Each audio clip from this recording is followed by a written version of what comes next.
Dan selamat pagi ya, semangat pagi. Kita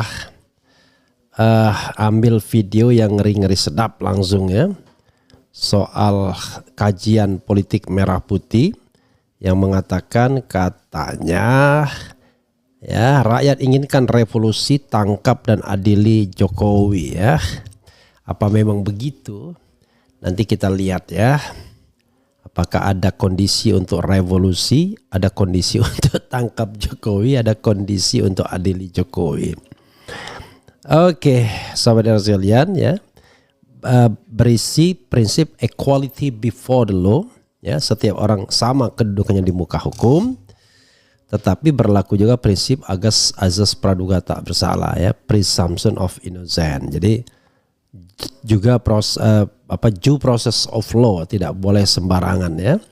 Harus ada sebuah proses yang adequate, yang memadai, yang transparan untuk menilai apakah seseorang itu melakukan pelanggaran hukum atau tidak, terutama kejahatan-kejahatan HAM berat ya. Seperti KM50 ya, korupsi dan lain sebagainya ya. Korupsi bukan kejahatan HAM berat, tapi bisa juga dibilang kejahatan HAM juga itu ya. Hak atas ekonomi, the right to economy ya, the right to untuk a better life for people. Kita bacakan komen beritanya ya. Oke, ngeri-ngeri sedap tuh kalau ini, kalau Sutoyo Abadi ini ya. Rakyat Indonesia sudah turun ke jalan menyuarakan revolusi untuk menangkap dan mengadili Presiden Joko Widodo Jokowi. Rakyat menilai Jokowi melanggengkan dinasti politik untuk keluarganya. Rakyat inginkan revolusi, tangkap dan akan diadili oleh Mahkamah Rakyat, kata Koordinator Kajian Politik Merah Putih Sutoyo Abadi kepada redaksi suaranasional.com. Sutoyo menilai seorang Jokowi di permukaan tampak santun, sederhana dan bersahaja. Namun persis di bawah permukaan adalah manusia bengis, kejam dan tiran. Kesan lembut dan sederhana ternyata menyimpan sifat buruk dan sadis. Menyeret kondisi Indonesia dalam kondisi darurat. Jokowi menjadi sumber segala malapetaka. Yang kita butuhkan saat ini bukan kompromi, negosiasi, cipta damai yang mustahil, melainkan harus ada perlawanan untuk menghentikan dampak kerusakan yang meluas, paparnya.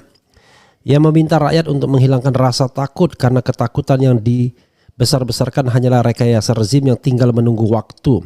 Tidak ada lagi tempat bersembunyi, pilihan hanya melarikan diri atau menyerah. Perlawanan rakyat semesta dan mahasiswa tidak ada jalan mundur, sudah berada pada skenario alam. Karena perjuangan dalam kondisi darurat untuk keadilan dan moralitas sesungguhnya sedang menapaki jalan meraih keunggulan pada papan caturnya pungkasnya. Luar biasa, ngeri-ngeri sedap ya. Oke, sahabat era sekalian, luar biasa. Ini ada berita-berita ya. Tifatul Sembiring, PKS tak dapat kotel evac dari Anies ya. Faisal Asegaf, Jokowi berperan sandra elit parpol mengunci Anies di Pilgub Jakarta. Kemudian PPJNA 98, Jokowi dan Prabowo bagaikan dua sisi mata uang tak bisa dipisahkan. Berarti kalau bahaya banget ya cara berpikirnya ya. Sementara popularitas Jokowi makin surut ya, popularitas itu direkayasa ya oleh Kodari CS ya. Tetapi kemudian dikatakan bahwa Jokowi itu seperti Prabowo ya, dari mata uang yang sama. Wah, bahaya dong berarti. Kepemimpinannya akan begini ya, mudah-mudahan tidak. Karena Jokowi katanya mau jadi memberantas korupsi. Kita lihat ya, apakah betul-betul omong-omong doang, lip service, atau memang ada hal yang serius. Jadi sahabat era sekalian, kalau kita lihat panggung politik akhir-akhir ini ya, perlawanan rakyat sudah luar biasa ya. Artinya tidak ada lagi sungkan dan segan untuk meminta Jokowi diadili. Banyak ucapan yang disebutkan, mulai dari Raja Jawa, Mulyono dan lain sebagainya. Tetapi ya, menurut saya ya, itu belum sampai tahap untuk revolusi. Belum. Tetapi kalau seandainya kemarin RUU Pilkada dibiarkan, bisa terjadi. Tapi mungkin bukan revolusi ya. Revolusi itu kan merombak tatanan secara radikal. Ya mungkin bisa saja reformasi jilid 2 dan Jokowi dihentikan sebelum masa jabatannya berakhir.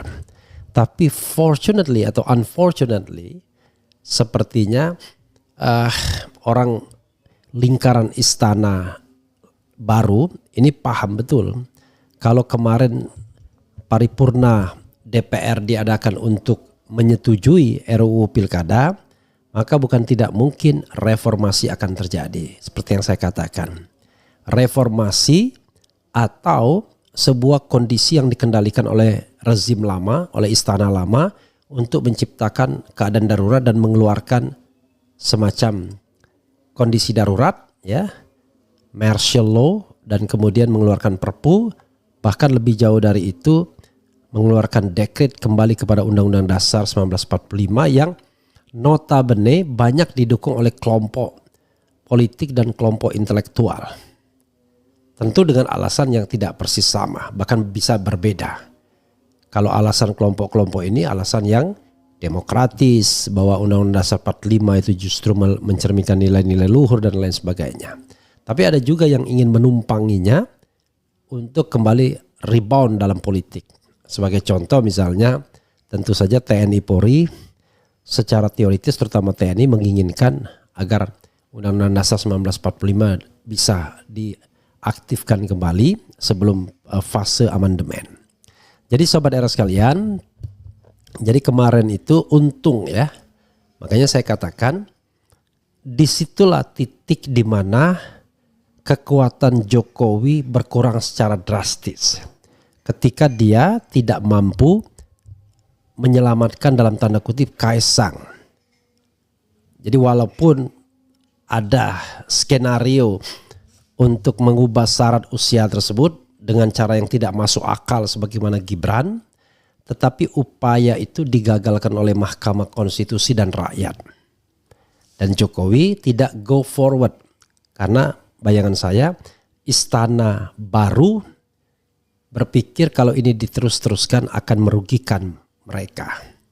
Makanya Mr. D yang memulai, yang mengundang pihak-pihak untuk berrapat untuk membuat RUU Pilkada, tapi dia pula yang mengumumkan, mengakhiri bahwa rapat paripurna tidak bisa disahkan.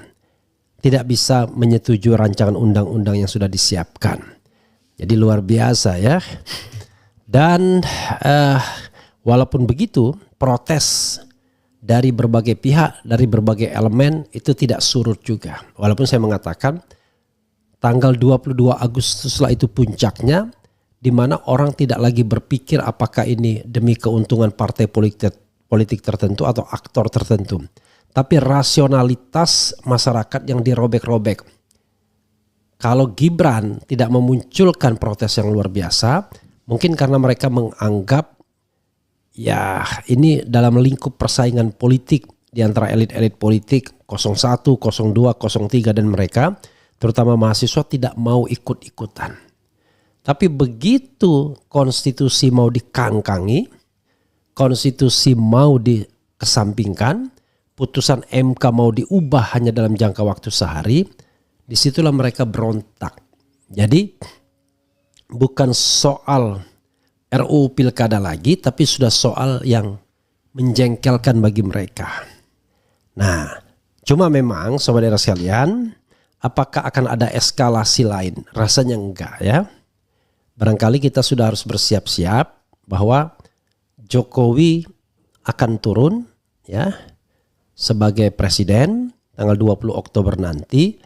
Yang harus dijaga adalah jejak otoritarianismenya, jejak KKN-nya, apakah diwarisi oleh pemerintahan Prabowo atau tidak.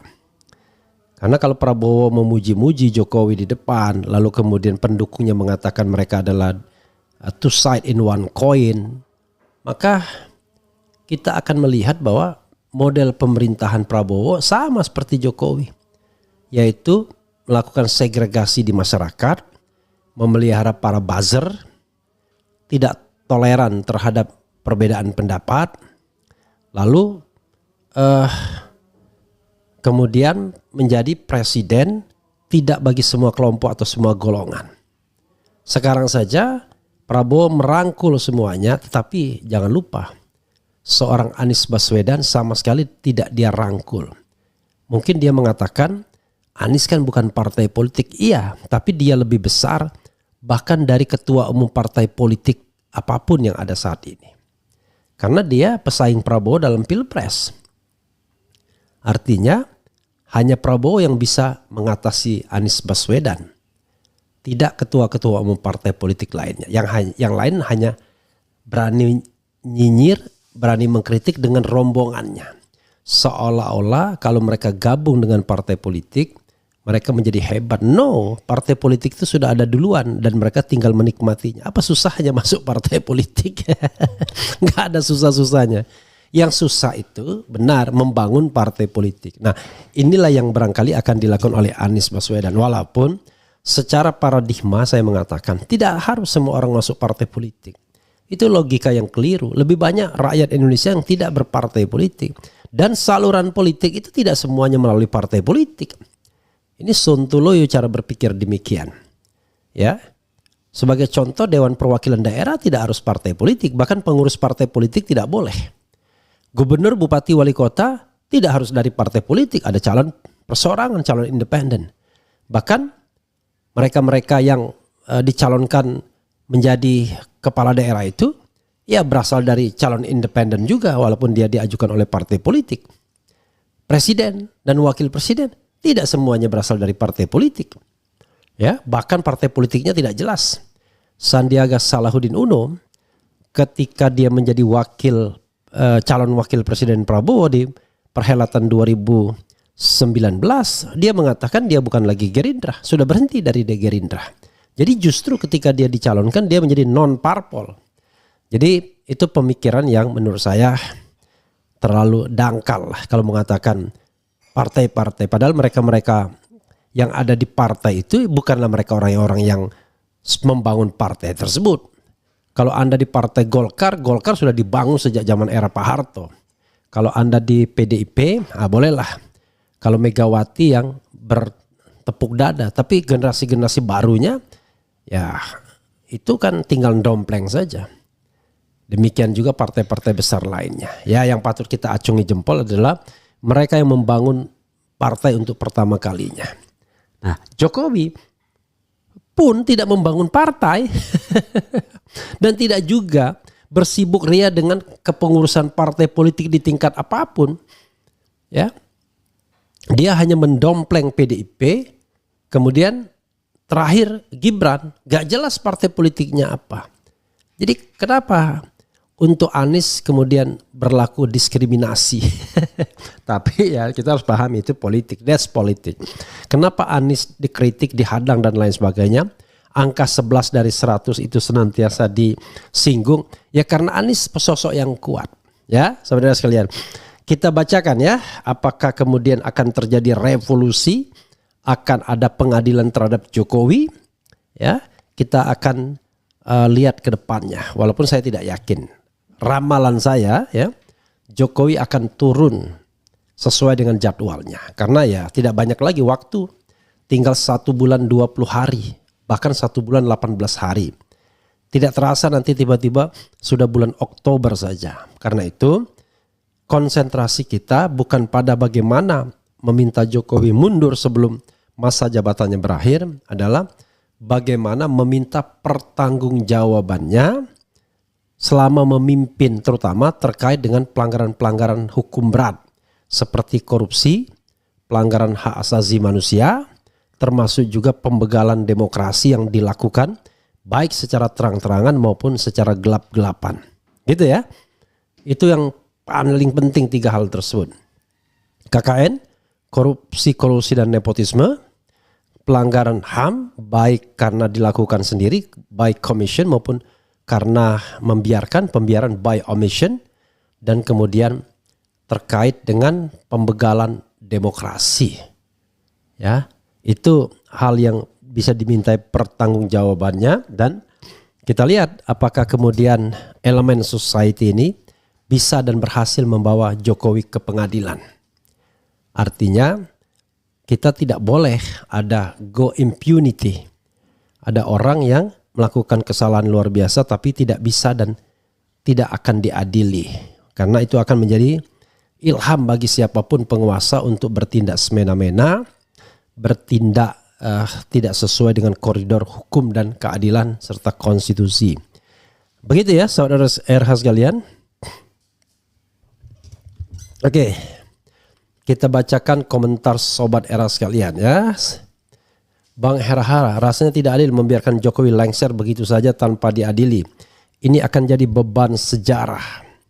Ya, pengadilannya itu kan setelah beliau lengser maksudnya kan. Komisi Pelindung Kerajaan KPK. Assalamualaikum warahmatullahi wabarakatuh. Bang RH, semoga selalu dalam lindungan Allah Subhanahu wa taala. Amin. Dukung revolusi, Allahu Akbar. Semoga segera dilengserkan Mulyono dan segera deklarasi partainya Pak Anies Bang, biar segera terhenti keresahan rakyat ini. Kemudian akhir jabatan yang merusak negara, darurat segala-galanya, wajib diadili. Ya, kalau diadili tetap saja harus ada due process of law, azas praduga tak bersalah dan equality before the law ya. Jadi harus ada kesamaan perlakuan di muka hukum, equality before the law. Harus ada proses hukum yang benar, due process of law, dan harus ada dengan asumsi bahwa tidak boleh ada yang namanya seolah-olah sudah bersalah duluan. Jadi presumption of innocent, bukan presumption of guilty ya. Oke, walaupun kalau kita kembalikan kepada masyarakat, ya masyarakat banyak yang mengatakan, tapi mix up, kita harus akui ada yang mendukung, ada yang mengatakan rusaknya minta ampun. Jadi penilaian orang kepada the King of Java ini agak ekstrim. Ya, tidak tengah-tengah, tidak sebagaimana ketika SBY step down, tidak ada suara-suara untuk membawa SBY ke pengadilan. Tapi beda, Jokowi luar biasa ya. Kemudian akhir jabatan yang merusak negara, darurat segala-galanya, wajib diadili. Bang RH, kalau Partai Perubahan ikut pemilu 2029, ada gak saran untuk caleg-caleg mereka wajib memiliki apa? Caleg-calegnya wajib berjuang tanpa membayar atau tanpa melakukan money politics. Gak menang, gak apa-apa. Yang paling penting kita berusaha menegakkan politik yang beradab sehingga kita tidak punya beban atau sandra ya, sejarah. Tidak punya beban sejarah dan tidak bisa disandra ya. Tapi kalau banyak-banyaklah membaca sholawat asgil ya. Allahumma sholli ala sayyidina Muhammad wa asgilin zalimin bizalimin warijna min bainihim salimin wa ala alihi wa sahbihi ajma'in. Belum ada syarat-syarat revolusi. Masalah Jokowi akan ditutupi oleh masalah-masalah baru di masa pemerintahan Prabowo. Setuju ya? Ayo bangkit bersama Anies, no pilkada. Kemudian punya wakil presiden Fufu Fafa, apa kalian tidak malu? Jadi juga aneh ya. Anies itu mengkritik 11 dari 100 dalam sebuah forum resmi debat capres. Itu diingat terus. Padahal Fufu Fafa itu menghina. Harusnya dilakukan inquiry, dilakukan penyelidikan ya. Benar nggak Fufu Fafa itu adalah Gibran Raka Buming Raka, dan benar nggak dia pernah menghina Prabowo seperti itu? Ya, paling tidak klarifikasi. Ya, walaupun tidak diapa-apakan, klarifikasi. Live ini Bang Revi, live. This is live ya. Jadi iri hati kesuksesan